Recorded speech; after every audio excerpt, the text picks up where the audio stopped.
ગીતાબેને કેટલા સરસ મજાના જો બ્લાઉઝ સીવ્યા છે ભાઈ ડિઝાઇન વાળા. મારા હમણાં સીવડાવવાના છે ને એટલે જોઈને ડેમો જોવા માટે આવ્યા એમ તમે? મેં સીવા તો એક સંબર હોય ને હામું કરી લે ને કલાક હોય. આ શું છે? આ પાંદડું વાલેરું છે. પછી ના કાપી દઈ કે મારો નખ હું એટલે પછી નખ કાપો જીવારો ન કાપા તારી ખીજુ ન ઉતાર લેતી મારી ઉપર બરાબર ને કા? એમાં પર જો આવી રીતના ડિઝાઇન કરે. આમાં આ તો ઓલું પીસ્યું છે નવું નીકળે એમ. જો હેલો યુટ્યુબ ફેમિલી, કેમ છો? મોજમાં ડાયરો જય દ્વારકાધીશ. નવા વ્લોગ વિડીયોની અંદર તમારું બધાનું સ્વાગત છે. સવારના 10:30 જેવું થઈ ગયું છે. મસ્ત મજાનું સવાર થઈ ગયું છે ને ભાઈ યાર રાતે બહુ ઠંડી પડે ને દિવસના બપોરે પંખા ચાલુ કરવા પડે. બોલો આ તડકો અને ગરમી બધું ભેગું થઈ ગયું છે. અને આજે છે ભાઈ મંગળવાર, એટલે છે ને અમારા ઘરે મંગળવાર રહેવાનું હોય તો લગભગ કેળાની ફરાર બનાવવાની હતી. તો જોશના મમ્મી કેળાની ફરાર બનાવતો છે. પછી આજે વેરાવળ જવાનું છે, થોડું ઘણું લેવાનું છે અને બધી કામને હાલે યાર. હમણાં તો એકલો થઈ ગયો તમારો ભાઈ, કેમ કે ભરતભાઈ વહી ગયા ને પપ્પાએ વહી ગયા યાર. ઘરનું કામની જિમ્મેદારી આપણા ઉપર આવી ગઈ. તો જો અહીંયા મંગળવારની ફરાર બને છે ને મસ્ત મજાના કેળા વઘારીને ખાને. જો ને આ હું સેવડો લઈ આવ્યો તો નાખ્યો કે નહીં? તો આમાં દેખાતો તો સેવડો જોયો ત્યાં. અને ભાઈ જો ચટણીનો ડબ્બો તો મેરે જ જોયો, કેમ કે તીખા તો બધાને ખાવા છે. અને ભાઈ કેળાની ફરાર ખાવાની મજા આવે છે આમ સ્પેશિયલ બધું નાખીને. જોશ ને એકવાર બધું નાખીને આપણે બનાવ્યું હતું કાં ખબર ભરીને? એવું જ છે એમ. બાકી જો અહીંયા મારા મમ્મીએ મસ્ત મજાનું બધું લઈ લીધું છે ભાઈ. આ તીખી ચટણી લઈ લીધી છે, દહીં આવી ગયું છે, સંભારો આવી ગયો છે, સેવ ટમાટર શાક આવી ગયું, અને ઘરની છાશની વાત જ ના થાય ભાઈ. નક્ષભાઈ રેડી છે? નક્ષભાઈ શું છે ભાઈ? બંધુ કિતને આદમી થે? હાલા ધડાકે દઈ દે. હા એકવાર ટીશ્યુમ કરી દેતો. ઘણા દિવસથી વિચારતો હતો કે મારા નખ વધી ગયા. જો નખ વધી ગયા, આજે મેળ પડી ગયો. કૃષ્ણ કાપી દઈ કે મારો નખ હું એટલે પછી નખ કાપો જીવારો ન કાપા તારી ખીજુ ન ઉતાર લેતી મારી ઉપર બરાબર ને કા? નિરાયતે જા બધી નખ કાપવા. આ તારા નખ પેલા તો કાંઈ પાછો તો તારા તો હાથના નો કાપો, તું પગના કાપવાનો હોય. મારા હાથના નાખો તો મને નથી સાંભળતો, મેં કદી કાંઈ પાક નથી. એમ ને મને એક વસ્તુ નથી સમજતી, છોકરીઓ નખું શું કાને વધારતી હોય છે ને નખ વધારીને શું ફાયદો? નેન પોલિશ કરવી એટલે? હા યાર નેન પોલિશ જેવા ક્યાં પડી ભાઈ એ ખબર નથી. નિરાયતે ન કાય પેમ તું છે ને ભાઈ ખીજ ન ઉતાર લેતી મારા ઉપર, જીવારા ન કાપતી હો. હા ના એવું ના કરીએ ને. ના છે ને થ્રોપલ લઈ એવી અને પીવો નક્ષ ને. અને ભાઈ કોણ ફોડી દે? રિહાઈ જાય એમ. જો મમ્મા ફોડે હો, મમ્મા ફોડી દે ને તો કોણ ફોડ દે? તો કોણ ફોડ દે? એમ કોણ નામ લે કોણ? એમ કે પપ્પા તમે ફોડી દો કે જોશનાને ના પાડે કે તું ફોડ માં કે લે મમ્મા જો રે હું ફોડ દઉં ને. અરે ભાઈ લાય તારા તે ભાઈ હવે છોકરા રડે તું જો એટલી જો આમ કેમ બાકી આપડી વેલ્યુ. ભાઈ મારો પ્રેમ છે મારા નખું ભાઈ. હું ફોડ દઉં ને મારી દીકાને, હું ફોડ દઉં ને. હા હાલો લા ફટાફટ હવે હું ફોડ દઉં. હાલો અત્યારે વાગી ગયા છે 3:30 અને હું ને જોશના પહોંચી ગયા છે અમારા ખેતરની અંદર, કેમ કે અમારે ગદપ વાટવાની હતી ને. તો જો આટલી ગદપ મેં વાઢી ત્યાં સુધી જોશના જોતી હતી ને પછી કે હવે કે મારો વારો. આટલી તો થઈ જજો ને ન થઈ જાય ક્યાં ખોટ્યું રેવા દઉં ની તમે જાવ ની બે ગોદરા વટે હોઈ જાવ ની ત્યાં કિન્યા બેઠ્યા. આ તો હે ને બ્લોગ ચાલુ હવે થયો ને એટલે જોશના એમ કે બાકી મારી મેરે વઢાવી ત્યાં હું ત્યાં દાતેડી આ પેડી જરી એ તો મારી છે. મેં વાઢી ત્યાં તો મારી હતી ને. એ વાત ખોટી જ છે. આ જગ્યાએ ગમે બે જણ આવે ને તો બે દાંતેડી રાખેલ જ છે. શું ભાઈ બાયુ છે ને બહુ ચાલાક હોય હે ને, વાત પોકવા જ ના દે બરાબર. હકીકતમાં મારી મેરે એટલી બધી વઢાવી ને હવે વાઢે વાંધો નહીં. બીજું હું હવે આવડે કદી દાંતેડી પકડતા આવડે દાંતેડો. આ લીલા સમ ધાણાનો ઘેરો જોઈ ને મને અત્યારે હવે એવું થાય કે જોશનાને એમ કહું કે મને ભજીયા બનાવી દે, કેમ કે યાર ધાણા જો ને એટલે મને આમ કંઈક ખાવા માંડે બરાબર. પણ હવે જોશનાનું કંઈ નક્કી નહીં. જોશના શું લાગે બનાવી નાખશું કે ભજીયા?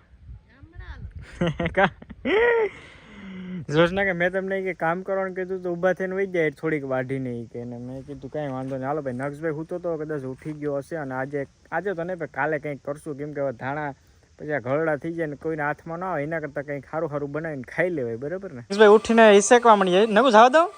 અમાર નક્ષ છે ને બી ની બહુ થી હેલા ખાવાની કે જેવડા ખાવાય. બી ભાઈ તું બી કે હેલા કેવા કરવા હેલા બહુ તો અહીંયા જોશના હાનની રસોઈની તૈયારી લસણ પર લઈ લીધું. અને અત્યારમાં ઘડિયાળમાં કેટલા વાગ્યા જો તમને બતાવું. જો 4:04 થઈ અને એ નથી ખબર પડતી અત્યારે 4 વાગ્યામાં શાક શું કહેવાય કે બીટીને ક્યાં જાઉં એ મને ખબર નથી પડતું. બધું આવું આ કસુંબર હોય ને સામું કરી લે ને તો કલાક હોય આ શું છે? આ પાંદડિયું વાલો પાંદડું વાલેરું છે. પછી આ શું છે? શું કહેવાય વટાણા. હા વટાણા નાની બધી મિક્સ મસાલા ભેગા કરીને શું બનાવું કંઈ ખબર નહીં. ચાપસ કરે તો હવે અત્યારે અમારે તમે કોઈ 4 વાગ્યામાં શાક બીટવાનું શાકની તૈયારી કરો મને જરી કમેન્ટ કરીને કહેજો. તો અમારે જોશના તો 4 વાગ્યામાં વર્ગે બોલો. અમુક લોકોને 4 વાગ્યામાં સાંજે હું ખાવું હોય છે ને એ ખબર નહીં હોય કે હું સાંજે ખાવાનું છે ને. હા એ નક્કી કરના કે 4 વાગ્યામાં સાંજે હું ખાવાનું છે. ના બપોર થાય તો જ નક્કી થઈ જાય 4 વાગ્યાનો જોશના ભાઈ શાક સુધારતી હતી ને શાક બનાવવાનું વિચારતી હતી બરાબર. અત્યારે શાક તો બની ગયું છે. 7 વાગ્યામાં જો જોશના રોટલા બનાવવા બની ગઈ છે અને બાકી અમારા નક્ષભાઈ છે બિસ્કિટ ખાવા માંડી ગયા છે. અને મારા પપ્પાની ભાઈ પ્રયાગરાજ પહોંચવા આવ્યા છે. બસ માત્ર 250 કિલોમીટર દૂર હતું ને આજે 29 તારીખે સ્નાન હતું એ લગભગ થઈ ગયું છે ને આપણે રીલને જોયું તો ઝાઝા માણસો છે એટલે મેં ભરતભાઈને કીધું કે તું ભાઈ પ્રયાગરાજ અમે તો નથી ગયા તું જાતો જરીક બ્લોગ ને થોડુંક આમ બોલ નહીં તો કાંઈ ને ઉતારી લીજે એટલે મેં કીધું બ્લોગમાં એડ કરી દઈ. અને જોશનાને એક ડ્રીમ છે કે હરિદ્વાર જાઉં પણ સમયમાં હરિદ્વાર લઈ જાઓ અમને હરિદ્વાર લઈ જાઓ અમે ફાઇનલી ભાઈ હરિદ્વારની ટ્રીપ મારશું એટલે તમે બધાને પણ અમે સાથે લઈને જશું. એટલે લઈને એટલે બ્લોગ દ્વારા કે તમને એવું જ થશે કે અમે આમ હરિદ્વારમાં જ છે ને ભાઈ ઋષિકેશમાં મોજ કરવા જાઉં. બસ ખાલી આ છે ને 3-4 વર્ષનો થઈ જાય ને એટલી વાર છે. આ તો 3 બસ. વર્ષમાં કે જાજુ નથી હા. 8 મહિના જ હા એ વાત સાચી બરાબર. A few moments later. અમારે ઇમરજન્સીમાં ગામમાં આવવાનું થયું તો ફાઇનલી ગામમાં પહોંચી ગયા છે. અને જો જોશના છે ને એ માટે થઈને આવી છે કે ગીતાબેને કેટલા સરસ મજાના જો બ્લાઉઝ સીવા છે ભાઈ ડિઝાઇન વાળા. મારે હમણાં સીવડાવવાના છે ને એટલે જોઈને ડેમો જોવા માટે આવ્યા એમ તમે? મેં સીવા તોય કે જોઈ જા તો પછી તારે એ પ્રમાણના કઈ જો ભાઈ આવા અલગ અલગ બરોબર આ એક છે પછી બીજા કેવા કે તમે બતાવો તો જો આવા અલગ અલગ આટલા હે મસ્તના ડિઝાઇન વાળા. અને આવા ભાઈ જો તમારે આવી રીતના કોઈ શું કહે કે લેડીઝ બધા જોતા હોય ને તો આવા સીવડાવવા હોય તો અમારા એમાં પર જો આવી રીતના ડિઝાઇન આ કરે બધી આમાં આ તો ઓલું પીસ્યું છે નવું નીકળ્યું એમ.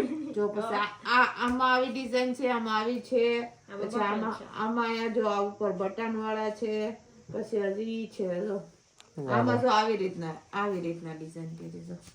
ને જો આવા ભાઈ કોઈને પણ આવા હે ને ભાઈ બ્લાઉઝ નો ઓર્ડર આપવો હોય ને આવા સીવડાવો હોય ને સરસ મજાના બરાબર તો આવી રીતના ડિઝાઇન કરી બરાબર. તો ગીતાબેન કોન્ટેક્ટ નંબર હું હોય જરી કહી દો તો. 94 તો આ નંબરમાં આ નંબરમાં બધા કોન્ટેક્ટ કરી લેજો બરાબર. તો અને તમારે જેવા જોતા હોય ને એવા મસ્ત મજાના ગીતાબેન છે. આ ઓર્ડર હતો કે બધાનો બેન? હા લગ્નનો ઓર્ડર નથી. તો ભાઈ લગ્નના ઓર્ડર આ તો ખાલી જેની પાસે જો આ સેમ્પલ હોય ને ફોટો વોટ્સએપ કરી દે કે આવી રીતના અમારે હીવવાના છે એવી રીતના માપ દઈ દે ને એટલે સીવી નાખે. ભાઈ આપણે હમણાં અમારે ભાઈ મારા માસીના છોકરાના અને ફઈના છોકરાના બેયના મેરેજ છે. જો ને તારે શું કરવાનું છે તો કે એટલે પછી આજે જોઈ લીધા તો એટલે કાલે આપણે આવવાનું છે આમાંથી બે પસંદ કરવાના છે ગમે ડિઝાઇન આપણે કાલે હા જો આવું છે આપણે ગમે એવું જો આમાંથી બે પસંદ કરી લે આપણે બે સાડી લીધી એટલે બે પસંદ કરી લે એટલે કાલે આવી જાય ને સીવડાવી જાય.